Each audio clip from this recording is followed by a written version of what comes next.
कुल्टी के विधायक और राज्य के मंत्री डॉक्टर अजय पोद्दार द्वारा आज कुल्टी में अमृत 2 परियोजना के तहत विभिन्न वाटर प्रोजेक्ट्स का उद्घाटन किया गया। इस मौके पर यहां बड़ी संख्या में भाजपा नेता और कार्यकर्ता, स्थानीय निवासी तथा इस प्रोजेक्ट से जुड़े अधिकारी उपस्थित थे। डॉक्टर अजय पोद्दार ने कहा कि प्रधानमंत्री नरेंद्र मोदी ने इससे पहले अमृत 1 परियोजना लागू की थी, अब अमृत 2 परियोजना लागू की जा रही है।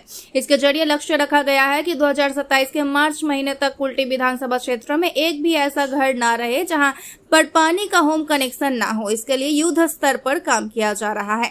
उन्होंने कहा कि अब तक इस प्रोजेक्ट को पूरा करने की दिशा में बहुत ही धीरे काम किया जा रहा था, लेकिन अब बंगाल में भाजपा की सरकार बनने के बाद केंद्र सरकार के इस परियोजना को पूरा करने की दिशा में युद्ध स्तर पर काम किया जा रहा है।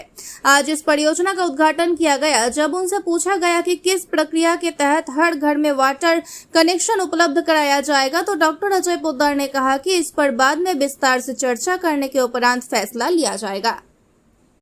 695 करोड़ আছে, কিন্তু কর্পোরেশন করছে অনলি 190 কरोड़ শুধু ডিস্ট্রিবিউশন পাইপলাইন, আর বাকিগুলো করছে মিউনিসিপ্যাল ইঞ্জিনিয়ারিং ডাইরেক্টরেট, যেগুলো আইজি, ওএইচআর, রাইজিং ম্যান পাইপলাইন। এইখান থেকে জামুরিয়া রানীগঞ্জটাও কি কাজ শুরু হবে? টোটালটা একসাথেই হচ্ছে। ওটা করছে এমইডি করছে 500 কোটি টাকা, 510, আর কর্পোরেশন শুধু ডিস্ট্রিবিউশন পাইপলাইন করছে 190 কरोड़। মানে 200 কোটি। আসানসোল, রানীগঞ্জ, জামুরিয়া টোটাল কতটা কাজ হবে? টোটাল কত টাকা হচ্ছে? টোটাল 695 करोड़। কোন প্রকল্পের উদ্বোধন মানে অনুষ্ঠানে এলেন আপনি আজকে? अमृत 2 প্রজেক্ট আছে, যেটা अमृत ফার্স্ট প্রজেক্ট তো মোদিজি 99 এ দিয়েছিল, এখন এই 22 সালে দিয়েছে। আর সেই কাজগুলো মন্থর গতিতে চলছিল, কারাপশন ওয়াজ র্যাম্পেন্ট। আমরা এখন কোনো করাপশন মুক্ত কাজ করতে দেব।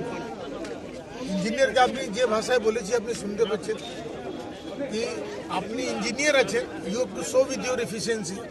আপনি কতটা কাজ করতে পারেন সেই ধাপে আপনাকে কাউন্ট করব। আপনি চিফ আছে কি এক্সিকিউটিভ আছে, ইট হার্ডলি ম্যাটার্স। আপনার কাজ কি আছে, কাজের মাধ্যমে আপনি চেনা যাবেন। And as far as the contractor are concern, কন্ট্রাক্টরদেরকে জানিয়ে দিই কি তারা টাইম বাউন্ড প্রজেক্ট না করে তো দে উইল বি পেনালাইজড। আচ্ছা, এই যে প্রকল্পটা স্টার্ট করছেন সেকেন্ড অমৃত 2 এর, কত টাকার কাজ শুরু হবে এটা? এটা আমি এক্সাক্ট ফিগার আমি জানি না, কিন্তু এটা পুরো কুল্টিতে আপনার মার্চ মাসে 2027 সালে কোনো বাড়ি থাকবে না যেখানে জল নেই। মানে কুল্টিতে পুরো জলের সমস্যা মিটে যাবে। কিন্তু আমার তো ডিপার্টমেন্ট পেয়েছি পুরো পশ্চিমবাংলায় জল দেখা। ওখানে আমি বলেছি যেমন বীরভূমে ছোট ছোট 6টা নদী আছে, সমস্ত নদীর উপর চেক ড্যাম করতে হবে। চেক ড্যাম করলে সারফেস ওয়াটার আপনি দিতে পারবেন। Surface water is the best water. Underground ওয়াটারে আপনি তো জমির জলই নিয়ে আসবেন, তো জল কোথা থেকে পাবেন? 30 ইয়ার্সের প্রজেক্ট আছে। মোদিজি বলছে আজকে যে জল জীবন মিশনে জল তুমি দেবে, 30 বছর আগে যে পপুলেশন হবে সেই জল পায় তার ব্যবস্থা করতে হবে। কুল্টির তাহলে জল সমস্যা 2027 এর মধ্যে মিটবে বলে আশ্বাস দিচ্ছেন আপনি? ডাক্তার সাহেব,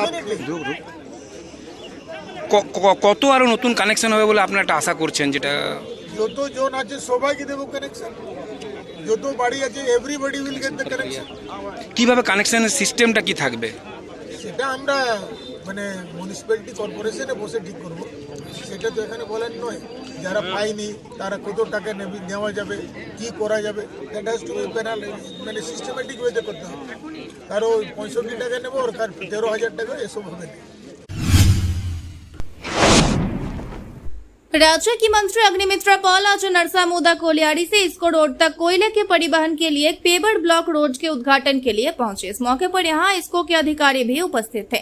उन्होंने इस रास्ते का उद्घाटन किया और इस मौके पर अग्निमित्रा पॉल ने कहा, वर्तमान भाजपा सरकार लोगों को तमाम तरह की सहूलियत प्रदान करने का प्रयास कर रही है।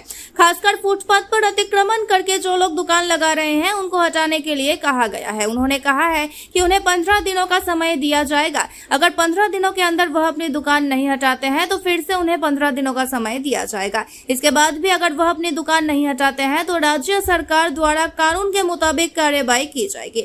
उन्होंने बताया कि सुप्रीम कोर्ट ने भी यह कहा है कि फुटपाथ पर चलना हर एक नागरिक का मौलिक अधिकार है और वर्तमान राज्य सरकार इस अधिकार को संरक्षित करने की दिशा में प्रतिबद्ध है। वहीं उन्होंने कहा कि सोमवार को एक बहुत ही खास बिल विधानसभा में पेश किया जाएगा, जिसके तहत जो लोग सरकारी संपत्ति को नुकसान पहुंचाएंगे उन पर कार्रवाई तो होगी ही, उनकी व्यक्तिगत संपत्ति से नुकसान पहुंचाए गए सरकारी संपत्ति का भुगतान किया जाएगा। वहीं मंत्री ने कहा कि शनिवार से कोलकाता म्यूनिसिपल कॉर्पोरेशन इलाके में एक विशेष कार्यक्रम शुरू किया जा रहा है, जिसके तहत लोगों की जो समस्याएं हैं वह सीधे तौर पर संबंधित विभाग को बता सकते हैं। उसके बाद उस पर जो कार्यवाही होगी उसके बारे में मोबाइल में मैसेज के जरिए बताया जाएगा। यह योजना पूरे प्रदेश में लागू की जाएगी। দেখুন, এই কাজটা যেটা আজকে আমরা রাস্তার ইনগ্রেশন করলাম, এটা ইসিএল আমাদের সিএসআর থেকে করিয়ে দিয়েছেন। বহুবার ইসিএলকে বলা হয়েছিল, কিন্তু 2022 থেকে প্রায় 2026 লেগে গেল, অনেকগুলো বছর। তিনজন সিএমডি সাহেবও চেঞ্জ হয়েছেন, কিন্তু আলটিমেটলি যে রাস্তাটা হয়েছে এখানকার লোকাল স্থানীয় মানুষের খুব অসুবিধা ছিল।